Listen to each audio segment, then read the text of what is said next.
penser à une attaque de notre organisation. Toutes les frappes aériennes et terrestres dirigées par le régime de Tshisekedi ont principalement visé des cibles civils, loin derrière les lignes de front.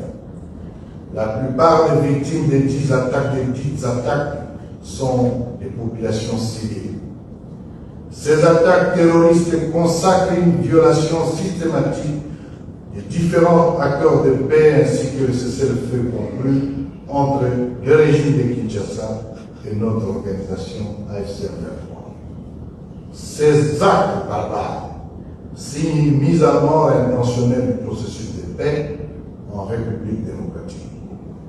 Car, en fait, Kinshasa cible les membres du leadership de l'AFC M23 ainsi que ceux de l'opposition politique.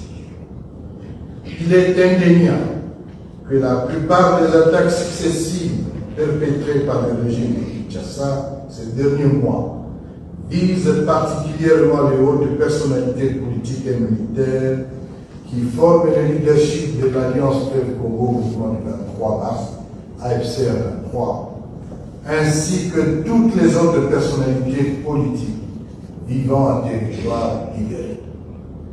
En ce qui concerne les attaques de ces matins, elles ont délibérément visé, notamment, le coordonnateur politique de l'AFC M23, Corneille Nangaï Bello, le coordonnateur militaire, Général Soutani Makeba, ainsi que les deux coordonnateurs adjoints Bertrand Bissimois et Yannick Frey.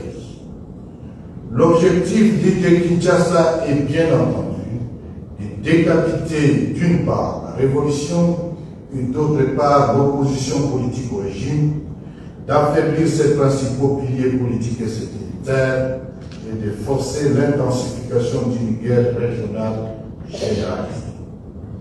Face à ces agressions répétitives et orgueilleuses, l'armée révolutionnaire congolaise, l'AFC, assumera son devoir de protéger les populations civiles sous sa protection.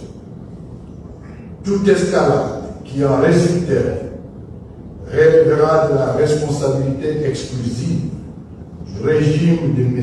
Tshisekedi. Alors que les efforts